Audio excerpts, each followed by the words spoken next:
Hi, my name is Andy Fritsch. I am the operations manager at IKYA, and I'm here today with Gina and Andy. How are Hi. you? I'm good, thank you. Good. Thanks for joining us. We're just going to have a super informal, fun little chat about, at least for me personally, a course, a teaching, a learning that has been unlike anything I've ever experienced in my life. It's called the IKYA Aligned Crystal Healing course, and we've dubbed this first group of 12 crystals here Collection 1.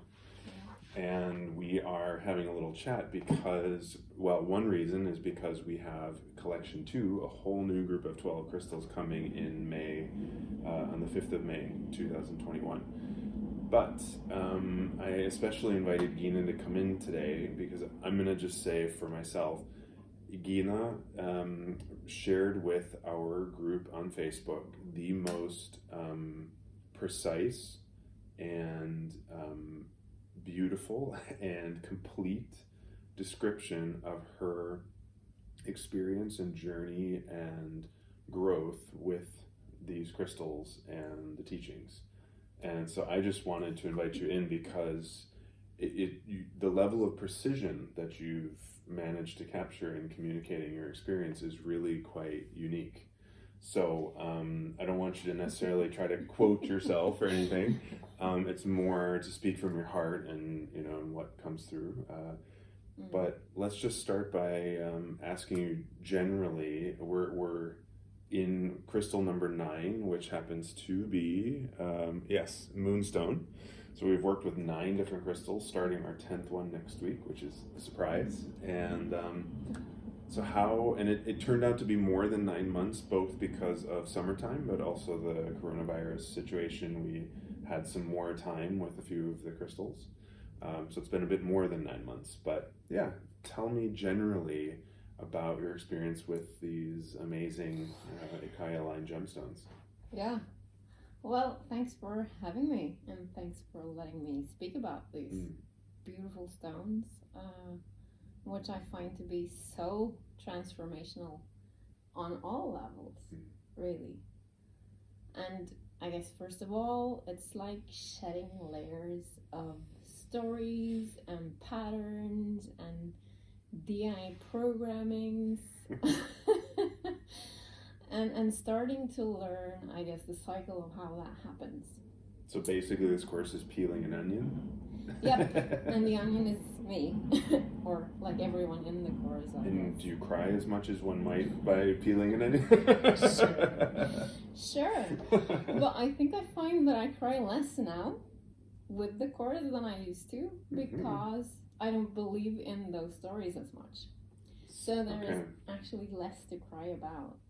So maybe like that tearing, because like when we imagine peeling an orange is also, but there's always often that like the parts that don't want to peel off and whatever, and I would imagine that a lot of us experience that those parts of any given layer or story, to peel those off can be kind of painful.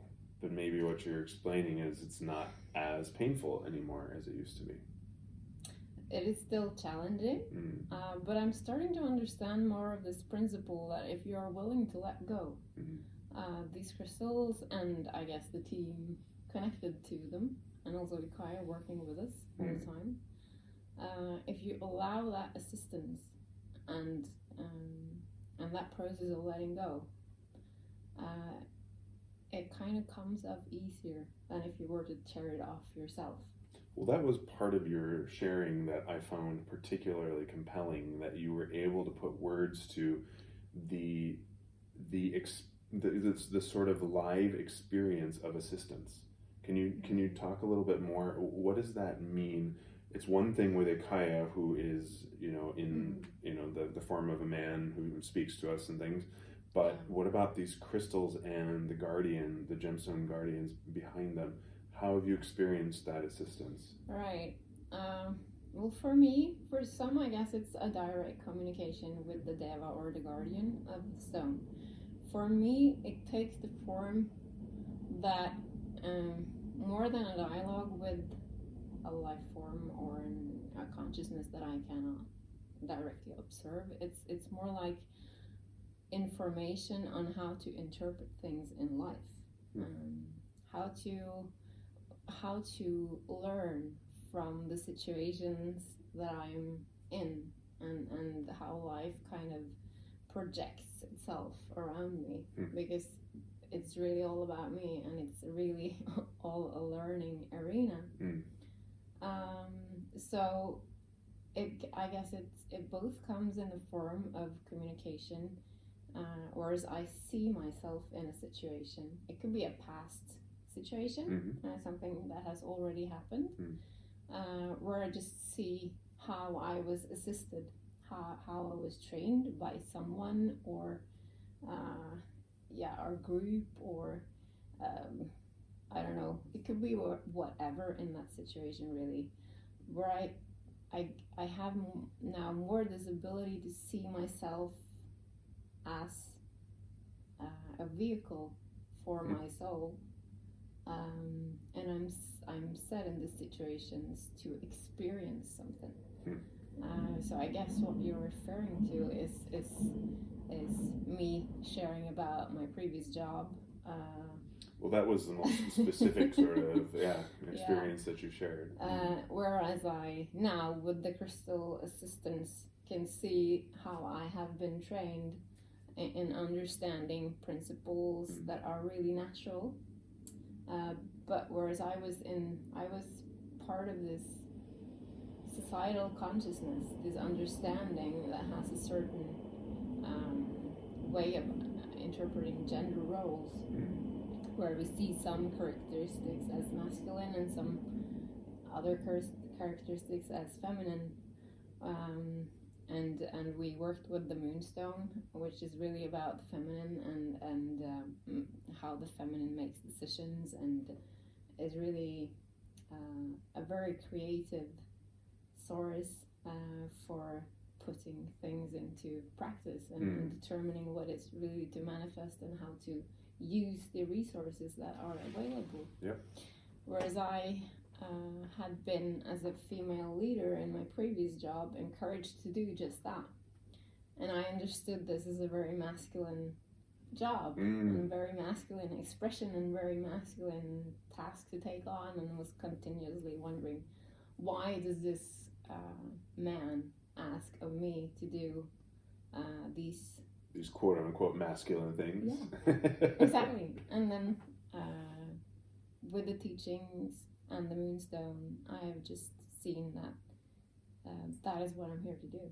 That is my role. That is to channel others' initiatives and the energy, that very masculine, powerful energy that just wants to, manifest stuff and break through and create things. But it needs a little bit of this feminine touch and understanding and the ability to put the resource into a context that is either a society or a group or, I don't know, a relationship. Building projects, could be whatever, really. And what I remember from Moonstone also is that sort of cooling, soothing, level-headedness of the female that has been largely forgotten in our modern society. The female is often projected as emotional and imbalanced and all of that, but as Moonstone and IKYA revealed, that's more the inflamed female, whereas the balanced female is that sort of cooling, balanced, soothing, to balance that fiery, get it done masculine energy, which it seems like what I'm hearing is maybe you had revealed to you that you were working with that balance without necessarily knowing it directly. And it sounds like we talked about layers to start with, as though like not only were layers removed, but additional layers of information that were always there became clear, or became available to you. Am I putting words in your mouth, or? No, I think that's very precise. It was like, in retrospect, I could see that this was nature's way of telling me that this is the way to do things. But because I was still in this hierarchical societal understanding of things, I felt like I was being asked to do a very masculine job. Well, and also the focus in our society is so dominated by by lauding and lifting the masculine as being that ideal to get things done and blah blah, forgetting that it always has needed that balancing, cooling, soothing, level-headedness of the female in order to be more effective and sustainable. Yeah, and I think I also understand this now because I've always been the one asking the question, why do we do this? Which I guess represents also that context. Like, why the would bigger we, context. why would we choose this? Yes, because it benefits those and this and yeah, whatever. Whereas I've seen many men and boys during my lifetime that they're very interested in the technique and how to do things in the programming, but they're not necessarily that interested in why and what is this useful for, who can benefit from it. Seeing that bigger picture, right? Exactly. Yeah. And I also just, the Moonstone has really brought up in my mind so many examples of this feminine understanding on how to apply and how to make use of. Because I suddenly remember that during the financial crisis, and Iceland was hit very hard, and all the banks went bankrupt because they were so intertwined in this financial system with the US. But there was one bank in Iceland that survived and that made it, and that bank was run by women. And they have one rule, which was, we do not invest in financial products that we do not understand. So they kind of avoided the whole crisis. Yeah. And they were the only ones to do that because they had this understanding, this grounded female energy. I saw an interview with them, and they just would not be whipped out of balance, just because all the cool guys in town. Yeah, because that fiery energy of the new and the fast and all of that. Yeah. Yes, when you think of it and when you hear IKYA's teaching about it, you also see that it is really very immature. Extremely out of context, or not connected to a greater context. I think it's very much about looking for those very immediate results that reflects positively back on the ego. Right. Which is not unlike a teenage boy wants to know that what he's doing matters, has results, get that immediate feedback, stroke the ego, and then move on because I'm struggling to identify who and what I am and make my way in the world, kind of thing. Sure. And I'm also thinking that why I'm able to start writing this, like you say, in a more precise way right now is also because of the Moonstone, because it enhances my ability to contextualize myself even, so that I can see the connections between, and I can feel the energy from each stone very precisely. Yeah. But it's the communication, which is interesting because we're about 120 people in the course, and we've had some people sharing profusely and others only occasionally, but this is the first time I felt somebody was really able to precisely communicate. And what I'd like to move on a little bit from Moonstone to also that you discussed sodalite, this one here, and the black obsidian, which were earlier and around the time when the coronavirus was really opening up and there were delays. We got more time with those because of the coronavirus.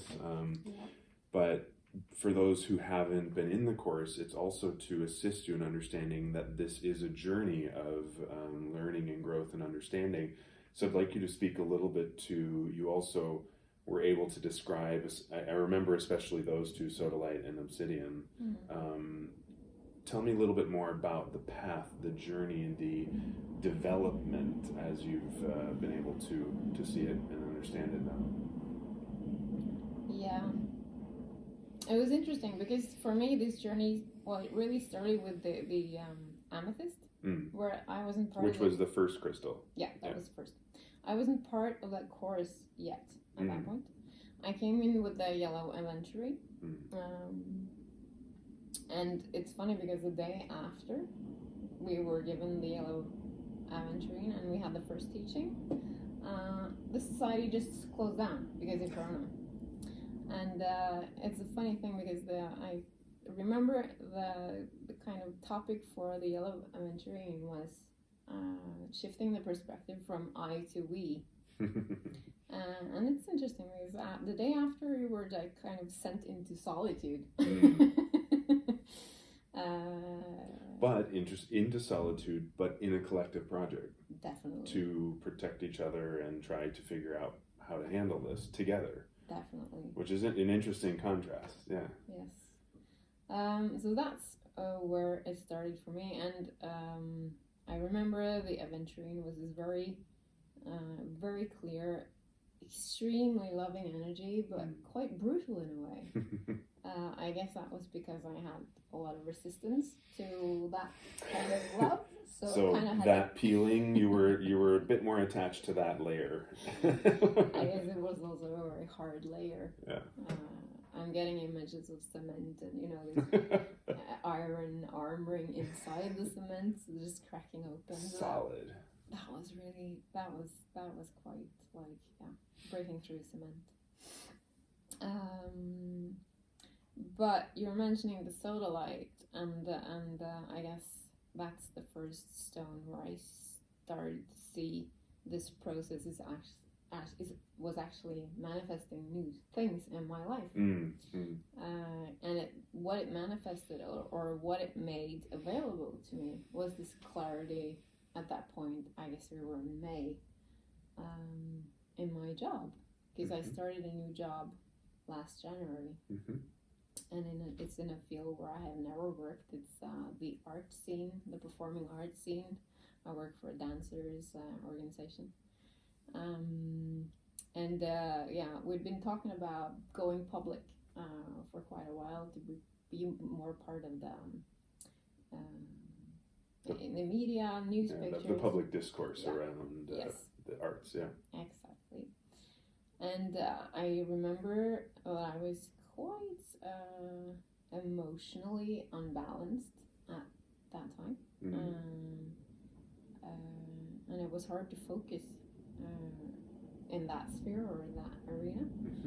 But when it came to my work, I could sit for hours and just know what to do, which I hadn't really known before because everything was just new to me. And then there was this report released about the economic effects of Corona for the art scene. And I'm an economist by training. So I saw that as an opportunity for me to say something out loud. So I just read that report and extracted what I thought was relevant for our field, which are the dancers and choreographers. And I've never done that before. I've never written anything for a newspaper before. That's right, the column you wrote for the paper. Yeah.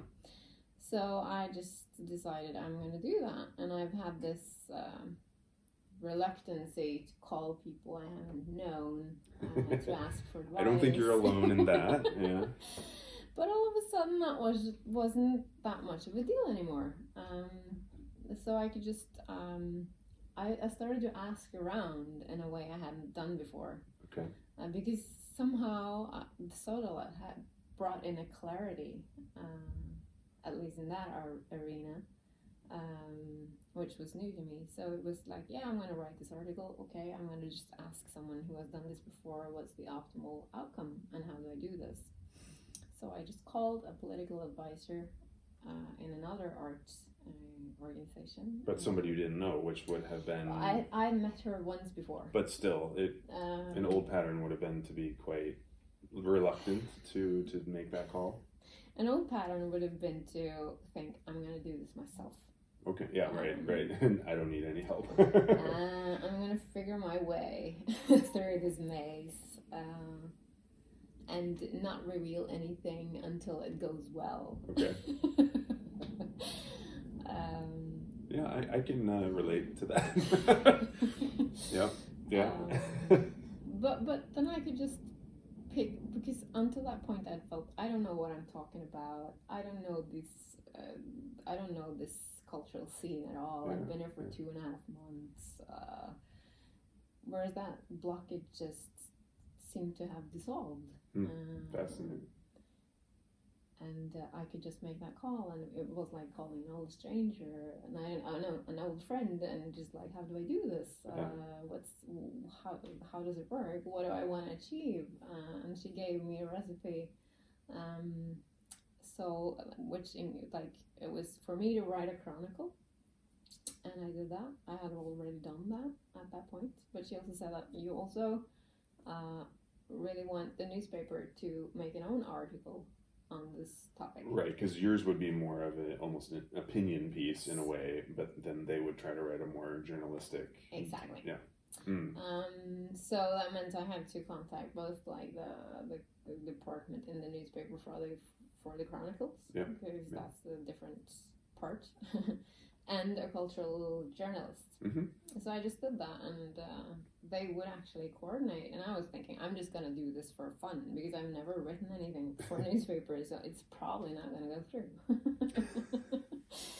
And then, but again, you experienced that sort of process. The resistance had largely dissolved to do that process as well of making calls to journalists. And I mean, I can personally say like that would not be my number one thing I'd want to do, is like call a journalist out of the blue and ask to look at this article or this opinion piece I wrote. Do you want to write an article? And then that's pretty cool. I was kind of I was a bit impressed myself actually, because I find myself these days when I walk past blockages or resistances that I've had previously, then that it's actually, I think it's still a problem, but when I actually do things, they're not a problem at all. It's just my memory of it being a problem that hinders me really, because on so many arenas I have already made the move. I just have to discover it in my life, that it's, and I have to rediscover it a couple of times before my mind reprograms and understand that this is actually where I am. It's not how I remember it. It's actually changed. So I guess me hearing myself speak to these people and the way I spoke to them with this confidence that I hadn't had before, like that, I think I was surprised myself. So an interesting thing, we're both actually economists by training, which is a little bit strange. Have you had much experience with crystals before this course? I think I have a very intuitive way with crystals. So I've worked with crystals before, yes. Because I personally have not had any experience with crystals before this course. I've felt very drawn to them for the last 3 years, after I started working with the IKYA treatments and the courses and everything. Before the crystal course was launched, I had this intuitive draw towards crystals. But, working with these stones, the IKYA Aligned stones, is a very different experience. Well, and that's perfect, because see if you can tap into that precision. How would you express the difference between working with an IKYA Aligned gemstone and just a crystal you'd find in a store somewhere? The image that pops up is like, if you work with a stone, like any stone, that is, could be a crystal of any kind, could be an amethyst, could be whatever really, but if that stone isn't connected to the mother stone and the cluster that it kind of grew up in, which is like the case with these stones, with those kind of stones, it's more like looking yourself in a mirror and making a dialogue with yourself in a mirror. So you get some reflections, and those reflections can be really good. They can be really informing on who you are, but it's still more of a dialogue with yourself, and it all boils down to, what is that stone able to reflect in you? Whereas with these stones, that are still connected. It's much more the experience of being in dialogue with an energy, being worked on from an energy source that is real and that is still connected to something larger. And so with these stones, it's more of a dialogue with something alive. It's like talking to you. Yeah. It's like a proper individual. It's like and the words that always come to me are alive and vital when it comes to IKYA Aligned Gemstones versus and IKYA gave us the image early on that IKYA Aligned Gemstones are like a leaf still attached to the tree and still having that juice and life, energy coming from the tree, and it being circulation and dialogue and exchange, versus most or many other crystals are like a leaf that has fallen on the ground and it's still a leaf, but it's lost that vitality, that connection to something bigger than itself. It's much more of a real dialogue. Like with a real person or with a real soul or consciousness, or call it whatever. Now, for the uninitiated, one of the challenges and invitations is to expand your understanding of communication. And when we hear the word communication, we think often of it being in words and spoken, that like an audible or body language. We relate to that, but we're really talking about a much more nuanced and in some ways internal communication that will happen more in images and sensations and feelings and impressions or intuitions, or all of that kind of thing. And it may not come in words. Would that be accurate from your experience? Yeah, I think so. It's much more. It comes in the form of insights. There's like new perspectives on the same things. Suddenly, I just see things from a different view. And suddenly something I used to think of as conflicting or that has had the energy of a lot of resistance is just gone, and I've taken the opposite approach or point of view. So this can happen from one day to the next. So it comes very much in the form of insights and understandings and the ability to see myself and others in new ways. Do you feel that the insights and understandings have been identifiable, visible from day to day, or has it taken this, because you wrote your sharing with us just I think last week, and that's that's about 10 months into the course. And I'm kind of curious, from your perspective, do you remember through the time being able to say, oh, like, look at this has really shifted, or that, or is it more that it's taken that time to really notice the growth?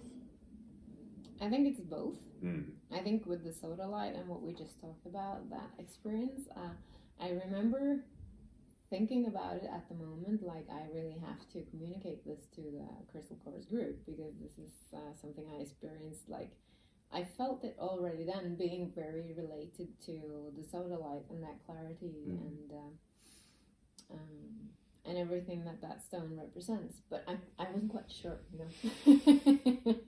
So I guess I held back in order to gain more experience in working with the stones, and then looking back at it, it's now like 5 months since we worked with the sodalite. Yeah.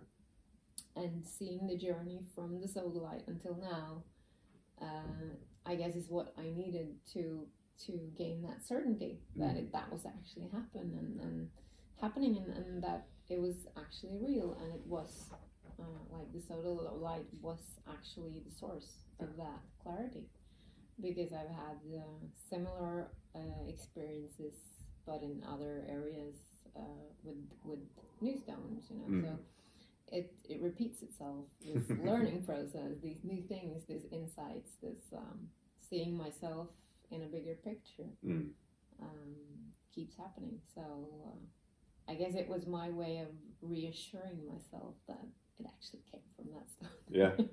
Well, and that's also extremely interesting that I hear from our colleagues in the course every single month of, well, whatever the new crystal, Moonstone was announced, and then IKYA starts teaching about it, and people are like, wait a minute, that was already happening last week, and you can start to identify when the mother crystal, the guardian, when those teachings, as you said, they work on us. It's not just us working; they also work on us, and the lines are often very clear because the crystals and their teachings are so different from each other, and so you can have 1 month. I would say some of the crystals, in my opinion, I've experienced them as almost a little bit. Yeah, like you mentioned the word brutal earlier, and it's because of that sharp clarity and honesty and directness, because they're presenting, in my understanding, laws of nature, physics, that are not, they don't have exceptions, that's the way it works. And in that sense, from my human perspective, it's like brutal because I don't get any wiggle room, But then I remember back to amethyst, the opening stone, the intense loving, just caring, like there was just so much love, and it felt like the perfect stone to open with, knowing that no matter how clear or sharp or brutal things might get, there's love in every single teaching. Yeah, that's definitely. And I guess for me, like the first 3 or 4 stones, I guess it was all about cracking me open, really. Because I was living my life in a very confined space, which was myself, and the idea of myself as a very confined space, which is changing so much. But I feel like the real change, it has been kind of building up for a long time, but now, like after 10 months, it's really starting to take place and just manifest, and it feels like so much is about to enter my life. I don't really know what it is yet, but I have this feeling, this intuition that now it's for real. Now it's gonna come. Now it's gonna make itself known. And I guess in a similar way that when we talked about the past experiences and how I've gained a better understanding of what has been going on in my life in the past, I guess it also makes me more confident in trusting the signals I get about the future and what will manifest. Because I also see now that I've had the hunch that I think it's gonna be like this in a couple of months. Yeah. And then that happens. Yeah. So it's also building a confidence just to trust my own ability to tune into reality, if it's in the now, if it's in the past, or if it's in the future. I find myself more able to align with everything that is coming, leaving. Well, it seems to me such a natural extension of the process that we've been talking about, that every teaching is about us relating to learning and integrating more principles and aspects of how things actually are, how things actually work. So it seems natural that if you trust that expansion and that integration, that of course you would begin hopefully to trust your that sort of internal knowing of how things will be in the future. Not to details, but because you've expanded your understanding of how things work. I guess it's just like that. Did you start understanding the mechanics that work behind the scenes? Which I think is quite appealing to the mind in us that is an economist or or scientist, or it's really about learning how things work. And for me, I have really in this lifetime no previous experience with spirituality or crystals, and for me spirituality has been extremely frustrating in the way that it's always fuzzy and unclear, and you have to tune in and sense this and do that. And it's like, just give me something. And IKYA just gave us something. He's like, all right, here it is. Here are the physical crystals. And for me personally, that has been one of the most beautiful parts of the IKYA Aligned Crystal Healing course, is the tangible, concrete, material nature of it.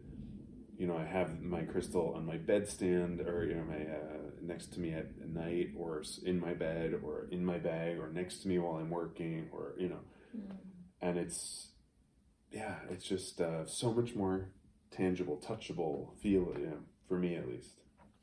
Definitely, and the energies, the specters of frequencies that these stones convey or represent, or I don't know what to really say, but you can really feel it, or at least I can really feel it. Well, and that's the thing, is I have to admit I still don't necessarily feel the frequencies and the vibration, but this course offers two other alternatives. One is there's a physical stone, which is I can visually, tactily, I can play with it.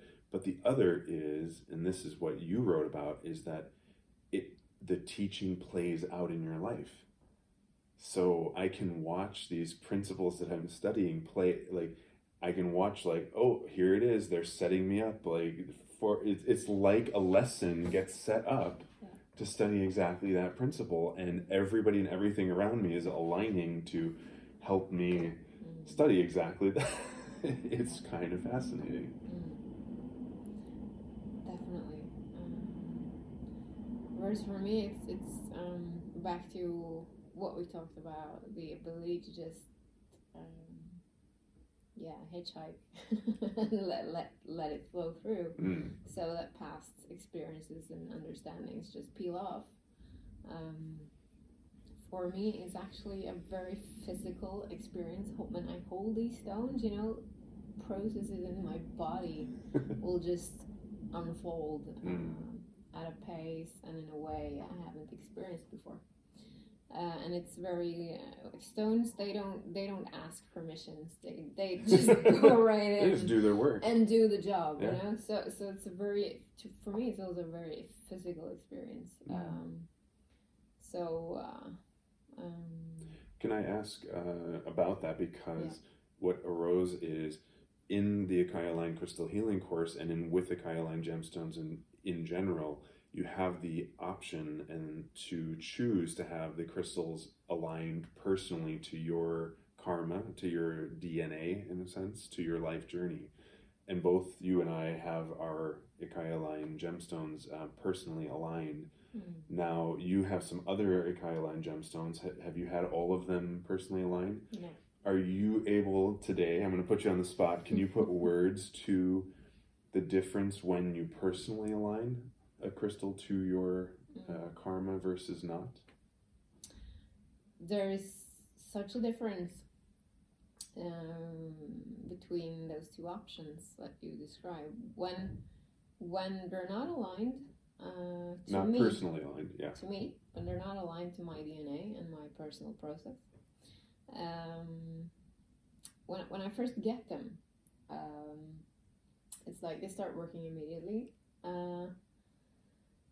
But after a while, it feels like they're not targeting me that much anymore. So they're just still like vibrating the principle, Exactly. but not necessarily adjusting, like surfing with you. They're just like on the beach. They're working with a general principle. Yeah. And if someone else were to pick up that stone and work with it, it would work maybe with the same principle or another principle, but we're like reflecting something different. But I think the stones that are not personally aligned, they work more generally. They're more generic.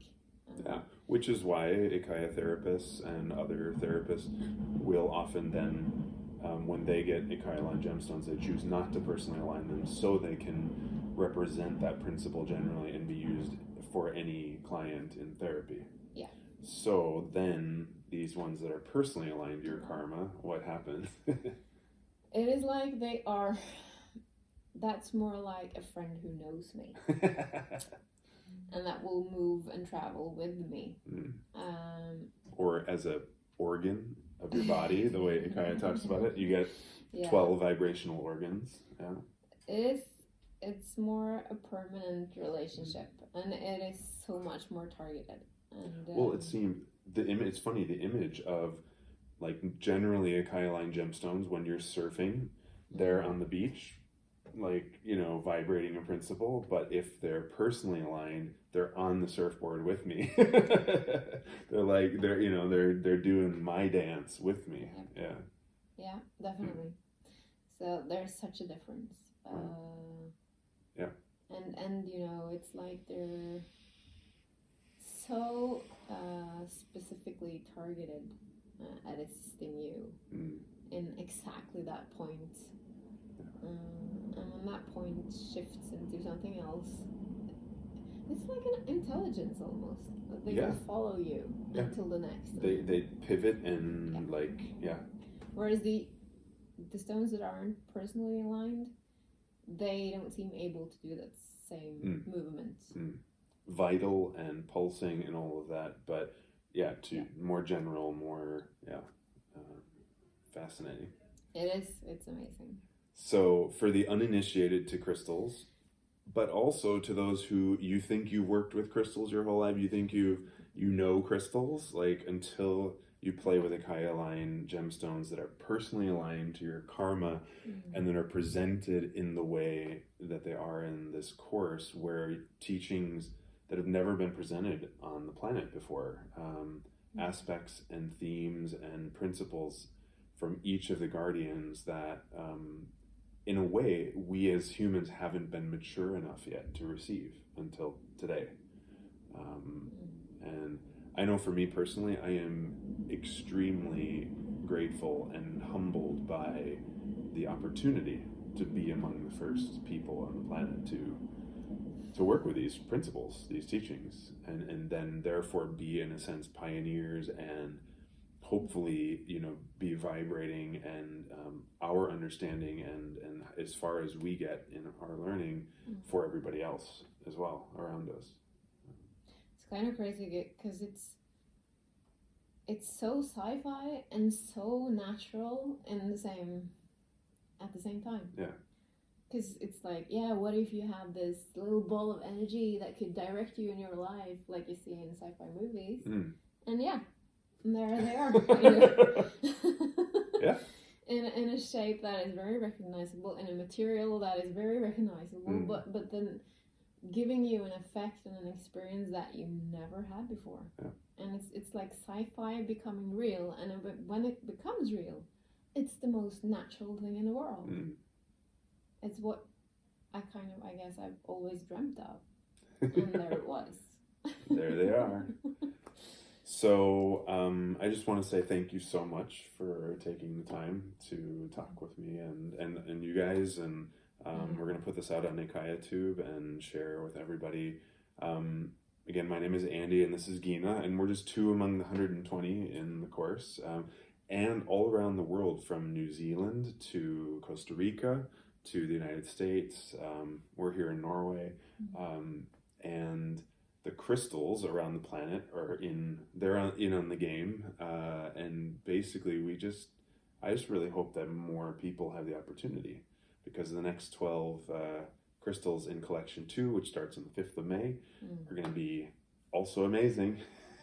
And totally new teachings, things that we've never been basically allowed to, almost allowed, I think is the word, because again, we're like little kids in spiritual evolution, and we need to earn our badges, you know. So we have 12 new badges, and maybe then we're ready for collection 2. I think it's gonna be great, and it feels like the second course is gonna be even more about precision, refinements, deeper understanding. So I'm really looking forward to that. Yeah. And it's like you mentioned, with this mesh of people all around the world, being part of the course, you really feel that. Yeah. And you really feel the networking and the community and how we work together. And when I talk to friends in the course, we also experience that a lot of times our processes are so synced. We work on the same things, we have similar experiences at the same times. That's fascinating. So it's kind of like we're synchronized and working together, and it becomes so much more aligned. And in the course with the people, you get this opportunity to exchange and learn and see it from different perspectives. And I find this group to be very willing to share and actively mirror me. And there is such an asset and such a great assistance, because I can ask them about my situation and how they see it, and they will really make an effort to tune into that and give me answers. So well, that's a really beautiful aspect of the course to highlight as we wrap up here, is that you know, IKYA is a community, and IKYA Aligned Healing, IKYA Aligned Crystal Healing as a course is also a community within the community. And enormous assistance, of course, from the crystals and from IKYA himself, but increasingly, as we all get more comfortable with this idea of growing and learning together, I think we are assisting each other so much more, because I'm able to see certain aspects of a principle that you can't, but then you see aspects that I can't, and if we share, then we will just always be learning more. Yeah. In that sense, it's so interesting to be studying as a group, because when you get to know yourself more, because these stones they will demand of you that is what you learn. But when you gain access to yourself on a deeper level, you also gain access to seeing others in a deeper way. And the profoundness in a relationship with other people also that gets deeper. So it's beautiful in so many ways. And it is a wonderful evolution that we've seen in the course, that with Amethyst it felt much more focused on me as the individual, but as the months have sort of opened up and as the teachings have expanded, the focus is increasingly on who am I in context in the world, and how can I be in service to life and everybody's growth, not just my own. And I love that as I get more comfortable with myself, the natural next step is, okay, well, how do I contribute? How can I be of service? And these crystals continue to both support and challenge us to grow in that way. So IKYA Aligned Crystal Healing Collection 2 starts on the 5th of May, and you do not have had to have done Collection 1. The 5th of May will actually be an opening with a 2-hour workshop on how to work with crystals in general, and specifically IKYA Aligned Gemstones, and that personal alignment and really experiencing and treating them as organs and as friends and as living creatures who are here to really support and love us and for us to love them back. So 5th of May, we have a deadline of the 7th of April to guarantee that you'll actually have a crystal on the 5th, or the first teaching with the crystals on the 12th of May. by the 7th of April, you have to sign up by then in order to guarantee that we have a crystal ready for you on the 12th of May, because it takes some time to align them. It takes time to get them ready and made into spheres and all that good stuff. So yeah, but again, Gina, thank you for joining us, and yeah, we look forward to seeing all of you guys at IKYA Aligned Crystal Healing Collection 2, 5th of May. All right, take care. Thank you. See you there.